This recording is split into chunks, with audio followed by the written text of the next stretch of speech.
نحمده ونصلي على رسوله الكريم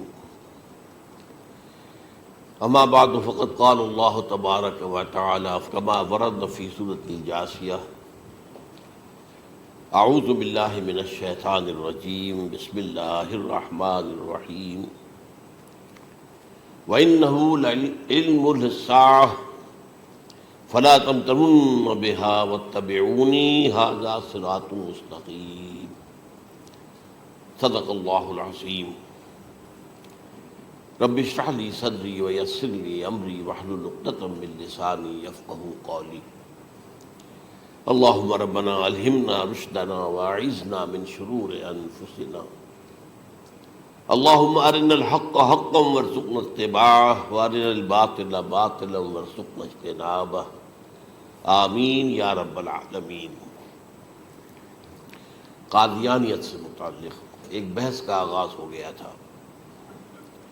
کیونکہ ہمارے علم میں یہ آیا تھا کہ قادیانیوں نے خاص طور پر ماڈل ٹاؤن کو اپنا ایک مرکز اور اپنا اڈا بنانے کا فیصلہ کیا، اور اس کا ہمیں تجربہ بھی حاصل ہو گیا۔ کچھ نوجوان اہل سنت کے نوجوان میرے پاس آئے تھے اور انہوں نے میری توجہ اس طرح منتخب کرائی کہ یہاں پر یہ اپنی جمعے کی نماز کے لیے اوپن گراؤنڈ استعمال کر رہے ہیں اور اس میں لگا لیتے ہیں پارٹیشن وغیرہ، اور بڑی یوں سمجھیے کہ بڑی مہم کے ساتھ دونوں طرف کی سڑکیں بند کر کے، اور جو بھی لوگ مسافر ہیں انہیں بھی دعوت دیتے ہیں کہ آئیں یہاں جمعہ پڑھیں، اور بعض لوگ مغالطے میں وہاں جمعہ پڑھ لیتے ہیں۔ تو اس کے حوالے سے انہوں نے کوشش کی کہ کچھ نہ کچھ اس سلسلے میں، کیونکہ انہوں نے مجھے لا کر قانون دکھایا۔ پاکستان میں جو قانون نافذ ہے وہ یہ ہے، چاہے یہ کہ وہ نافذ نہیں ہے بالفعل، لیکن ہے، قانون کی کتاب میں تو موجود ہے کہ قادیانی اپنے کوئی جو بھی ان کے نزدیک بھی ان کے مذہبی شاعر ہیں ان کو مسلمانوں کی شکل میں برملا علی الاعلان ادا نہیں کر سکتے، کیونکہ وہ تو دھوکہ دینی بات ہو گئی کہ لوگ سمجھیں گے یہ مسلمان ہی ہیں۔ اب جب انہیں، آپ کو معلوم ہے کہ ہماری پوری جو مرکزی اسمبلی تھی، نیشنل اسمبلی، اس کے فیصلے کے تحت قرار دیا گیا بالاتفاق کہ قادیانی غیر مسلم ہے، دائرہ اسلام سے خارج ہے۔ یہ تو فیصلہ ہوا پارلیمنٹ کا اس بڑے پیمانے، بعد میں پھر ضیاء الحق صاحب کے زمانے میں یہ تو ہوا تھا، آپ کو معلوم ہے، بھٹو کے زمانے میں۔ تو ضیاء الحق صاحب کے زمانے میں اسی کی گویا کہ فردر سٹیپ کے طور پر یہ بات طے کی گئی اور قانون بنا دیا گیا کہ وہ اپنی مسجد کو مسجد نہیں کہہ سکتے اور مسجد کی صورت پر نہیں بنا سکتے کہ گزرنے والے کو یہ خیال ہو کہ یہ مسجد ہے۔ اسی طرح وہ اگر کوئی اسلامی شاعر کا ارتکاب کریں گے علی الاعلان تو بھی یہ قابل تعزیر ہے، جرم ہے۔ وہ اپنے کے احاطوں کے اندر، اپنے گھروں کے اندر جو چاہیں کریں، لیکن کھلے میدان میں آ کر جو شاعر اسلامی باہر، ان لوگوں نے سب کچھ اڈاپٹ تو کر رکھا ہے۔ سب سے بڑی بات تو وہ ہے کہ انہوں نے ایک جھوٹے نبی کا اقرار کیا ہے کہ وہ نبی ہے، اس نے ہمارے درمیان فصیل حائی کر دی ہے۔ اب جو اس کو مانتے ہیں ان کے نزدیک ہم کافر ہیں۔ آپ کو معلوم ہے کہ یہ میں بیان کر چکا ہوں کہ حالانکہ قائد اعظم کا کتنا بڑا احسان تھا کہ چودھری ظفر اللہ خان کو انہوں نے فارن منسٹر بنایا پاکستان کا، لیکن جب ان کا انتقال ہوا ہے قائد اعظم کا تو اس کی جنازے کی نماز میں شریک نہیں ہوا، وہ شخص موجود رہا۔ جو دوسرے ممالک کے سفراء آئے ہوئے تھے، ظاہر بات ہے وہ مسلمان تو نہیں تھے، کوئی عیسائی تھے یا کوئی اور تھے، ہندو تھے، بدھ تھے، جو بھی تھے۔ اب چونکہ قائد اعظم کا انتقال تھا ایک مملکت کے صدر کا، تو وہ لوگ سبھی موجود تھے، لیکن ظاہر ہے کہ وہ نماز میں شریک نہیں ہوئے، وہ مسلمان تو نہیں تھے۔ ان کے ساتھ کھڑا رہا یہ شخص۔ اس نے یہ بات، اور جب اس سے پوچھا گیا کہ تم شریک کیوں نہیں ہو تو اس نے کہا دیکھو بھائی، مجھے یا تو مسلمان سلطنت کا کافر وزیر سمجھ لو یا کافر سلطنت کا مسلمان وزیر سمجھ لو۔ میرے نزدیک یہ کافر سلطنت ہے، میں اس کا مسلمان وزیر ہوں کیونکہ میں قادیانی ہوں۔ اب تمہارے نزدیک یہ اسلامی مملکت ہے تو میں کافر ہوں، پھر میں اس کی نماز کیسے پڑھوں؟ تو بہرحال ان چیزوں کی وجہ سے جو دھوکہ دینے والا معاملہ ہو گیا، ورنہ کوئی اور لوگ ہوں یہاں پہ، ہمیں ان سے تعارض نہیں ہے۔ عیسائی بھی ہیں، اپنی تبلیغ کرتے ہیں، کوئی خلاف ان کے رد عمل نہیں ہوتا، الا یہ کہ کہیں یہ واقعہ پیش آ جائے یا کوئی یعنی خام خواہ کو شوشہ کوئی شرارتی لوگ اٹھا دیں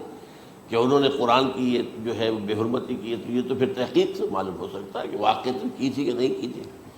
لیکن ایک وقت میں جو اس پر تو ان کا احتجاج ہوتا ہے، لیکن یہ کہ ان کے جو ہے چرچ ہے ان کی ساری اور تبلیغ ان کی ہو رہی ہے اور بڑھ بھی رہی ہے تعداد ان کی، لیکن اس کے خلاف کوئی رد عمل تو ہمارے یہاں نہیں۔ تو یہ ہے اصل میں وہ بات۔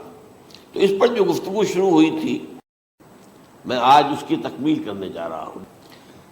حضرت عیسیٰ علیہ السلام کی دوبارہ آمد کا تعلق ہے، اس کے ضمن میں قرآن مجید میں جو نص قطعی ہے وہ نص قطعی یہ ہے اِنَّهُ لَعِلْمٌ لِلسَّاعَةِ فَلَا تَمْتَرُنَّ بِهَا۔ حضرت عیسیٰ کا ذکر ہوا ہے سورہ جاسیہ میں، اور وہاں فرمایا گیا ہے کہ یہ عیسیٰ کا دوبارہ آنا قیامت کی علامت ہوگا، یعنی کہ اب قیامت بالکل قریب آ گئی ہے۔ اِنَّهُ لَعِلْمٌ لِلسَّاعَةِ، علم حاصل ہوگا ان کی دوبارہ آمد پر کہ اب قیامت جو ہے وہ سر پر آ گئی ہے۔ اچھا، اس کے ایک اور جو ہے ذرا بالواسطہ دلائل جو قرآن مجید میں آئے ہیں، ایک ان میں سے یہ ہے کہ سورہ آل عمران میں جہاں حضرت مریم کو بشارت دے رہا تھا فرشتہ کہ آپ کے ہاں ایک بیٹا ہوگا، وہ بڑی حیران تھی کہ میرے ہاں کیسے بیٹا ہو جائے گا، ماں کو تو بغیہ، میں تو کوئی بدکار عورت تو نہیں ہوں، نہ میری کوئی شادی ہوئی ہے ابھی۔ تو اس میں جو باتیں بیان کی تھی فرشتے نے، وہ جو بیٹا ہوگا اس کی کیا شان ہوگی، اس میں یہ الفاظ بھی آتے ہیں وَيُكَلِّمُ النَّاسَ فِي الْمَهْدِ وَكَهْلًا، وہ باتیں کرے گا، لوگوں سے گفتگو کرے گا جبکہ وہ پنجھوڑے میں ہوگا، بچہ ہوگا، گود میں ہوگا، اور کہل کے وقت، کہل کہتے ہیں جب آدمی عمر میں جو ہے 40-45 کا کسی بھی اوپر ہو جائے، آپ پہلے طفل کہتے ہیں پھر جوان کہتے ہیں، عربی زبان میں شاب کا لفظ آتا ہے، بہت جوان، بڑی اچھی صحت میں ہے، اس کے بعد پھر ظاہر بات ہے ڈلوان شروع ہوتی ہے، یہ کہل ہے۔ جب بڑھاپے کے آثار شروع ہوتے ہیں، بال سفید ہونے شروع ہوتے ہیں، تو یہ کہل، قبول۔ اب سوال یہ ہے اس گھوڑے میں بات کر دیں، یہ تو معجزہ ہے، لہذا اس کا ذکر یہاں پر مناسب ہے۔ یہ بڑے ہو کر بات کرنے کی کیا ضرورت تھی کہنے کی، وہ تو سبھی کرتے ہیں انسان، یہ اسی لیے کہ معلوم ہو کہ کہولت بھی انہیں آئے گی یہاں، حالانکہ آپ کو معلوم ہے سب مانتے ہیں، عیسائی بھی مانتے ہیں، سب مانتے ہیں، 33 برس کی عمر میں انہیں اٹھا لیا گیا ہے، اس دور میں تو کہولت آئی نہیں، اس لیے قرآن ذکر کر رہا ہے۔ اور یہ بات جو ہے دوسری مرتبہ آئی ہے یہ سورہ المائدہ میں آیت نمبر 110 وَتُكَلِّمُ النَّاسَ فِي الْمَهْدِ وَكَهْلًا، صرف یہ ضمیر کا فرق ہے، يُكَلِّمُ النَّاسَ فِي الْمَهْدِ وَكَهْلًا، اور وَتُكَلِّمُ النَّاسَ فِي الْمَهْدِ وَكَهْلًا یہ ہے جب قیامت کے دن اللہ تعالیٰ حضرت عیسیٰ سے سوال کریں گے، اے عیسیٰ ابن مریم، کیا تم نے میری اجازت سے اور میری تائید سے یہ معجزے نہیں دکھائے، یہ معجزے نہیں دکھائے، میں نے تم پر یہ فضل نہیں کیا؟ اور یہ گویا کہ بالواسطہ عیسیٰ کے ماننے والوں سے خطاب ہے کہ اللہ تعالیٰ کے کتنے بڑے بڑے احسان ہوئے، اور اسی میں تم بات کرتے تھے لوگوں سے پنگھوڑے کے اندر بھی اور کہولت کی عمر میں بھی۔ تو یہ کہولت کی عمر کب آئی؟ حضرت عیسیٰ علیہ السلام کو۔ تو اس کے بغیر تو ممکن ہی نہیں ہے کہ وہ دوبارہ دنیا میں آئیں، پھر ان کے اوپر وہ عمر آئے اور اس عمر کے اندر بھی وہ بات کریں گے۔ تو یہ میرے نزدیک قرآن مجید کے اندر دلائل ہیں اس چیز کے کہ حضرت عیسیٰ علیہ السلام کی دوبارہ جو ہے آمد ہوگی۔ اب اس ضمن میں چاہتا ہوں کہ آج خاص طور پر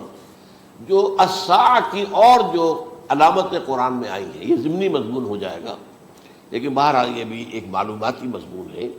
کہ ایک تو یہ قیامت کی بڑی نشانیوں میں سے حضرت عیسیٰ کا دوبارہ آنا، اور کیا کیا جو ہے باتیں بیان ہوئی ہیں وہ ذرا غور سے سن لیجیے۔ پہلی بات میں نے ہلکا سا حوالہ دیا تھا، ہم تو ایک لفظ قیامت بولتے ہیں، وہ قیامت جو ہے اتنا ہمارے نزدیک جامع لفظ ہے کہ جس میں وہ بھی جو زلزلۃ الساعہ آئے گا وہ بھی ہے، پھر جو نفخ روح نفخ ساق ہوگا وہ بھی ہے، لیکن قرآن مجید سے معلوم ہوتا ہے کہ یہ الساعہ ہے، وہ گھڑی جس دن کے یہاں قیامت برپا ہوگی، زلزلہ آئے گا، شدید ترین حالات آئیں گے، فوری طور پر تمام انسان بن نہیں جائیں گے۔ جو ہے اس کا نقشہ جو کھینچا گیا ہے، یا ایھا الناس اتقوا ربکم ان زلزلۃ الساعۃ شیء عظیم، یوم ترونہا تذہل کل مرضعۃ عما ارضعت وتضع کل ذات حمل حملها وتری الناس سکارى وما هم بسکارى ولکن عذاب اللہ شدید۔ اے لوگوں ڈرو، اللہ کا تقوی اختیار کرو، اس لیے کہ قیامت کا زلزلہ بہت سخت شے ہے، بہت بھاری شے ہے۔ ان زلزلۃ الساعۃ شیء عظیم، جب پہاڑ چل رہے ہوں گے اور جو ہے انسان جو ہیں گے وہ جس طرح پروانے ہوتے ہیں، پتنگے ہوتے ہیں، ایسے اڑ رہے ہوں گے انسان۔ اور اس میں یہ بھی حال ہوگا کہ لوگ جو ہے ہر جو دودھ پلانے والی ہے وہ اپنے بچے کو بھول جائے گی۔ ظاہر بات ہے کہ اپنی پڑی ہوئی ہے مصیبت، حالانکہ سب سے زیادہ محبوب ترین شے دنیا میں اس سے اونچی محبت نہیں ہو سکتی جو ماں کو اپنے دودھ پیتے بچے سے ہوتی ہے، انہیں بھول جائے۔ تذہل کل مرضعۃ عما ارضعت، اور تمہیں ایسا محسوس ہوگا کہ لوگ کسی نشے کی کیفیت میں ہیں، یعنی وہ بدحواش ہیں، وہ بدحواس ہو گئے، لیکن یہ کہ وما هم بسکارى، وہ مدہوش نہیں ہوں گے، ولکن عذاب اللہ شدید۔ تو یہ ہے زلزلۃ الساعہ، وہ ایک خاص وقت جو ہے، ایک خاص گھڑی جس میں کہ یہ ہونا ہے۔ اس کے علاوہ قرآن مجید میں القارعہ القارعہ والقارعہ وما ادراک ما القارعہ یوم یکون الناس کالفراش المبثوث وتکون الجبال کالعہن المنفوش۔ اب یہ کیا ہے؟ یہ نقشہ قیامت، یہ الساعہ، القارعہ الساعہ۔ اسی کے ساتھ قرآن میں آتا ہے الواقعہ، اذا وقعت الواقعۃ لیس لوقعتها کاذبہ، تو یہ خافضۃ رافضہ، یہ الفاظ سورہ واقعہ میں ہے۔ اسی طریقے سے اور جو الحاقہ ما الحاقہ وما ادراک ما الحاقہ، یہ تمام جو الفاظ قرآن مجید میں آئے ہیں یہ آئے ہیں الساعہ کے لیے، قیامت کے لیے نہیں۔ قیامت میں بعد میں بتاؤں گا آپ کو۔ چنانچہ 3 نفخے ہیں جو قرآن سے ثابت، نفخ فی الصور، اور اس نفخ فی الصور کا یہ عالم ہوگا یوم ینفخ فی الصور ففزع من فی السماوات ومن فی الارض الا من شاء اللہ، جس دن پھونکا جائے گا سور میں،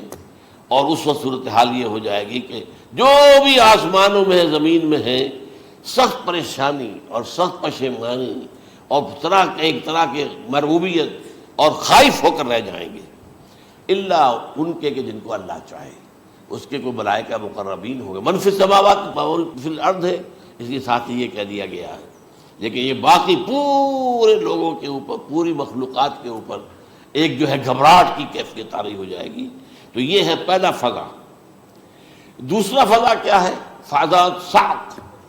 صعق کہتے ہیں آدمی کا بے ہوش ہو جائے،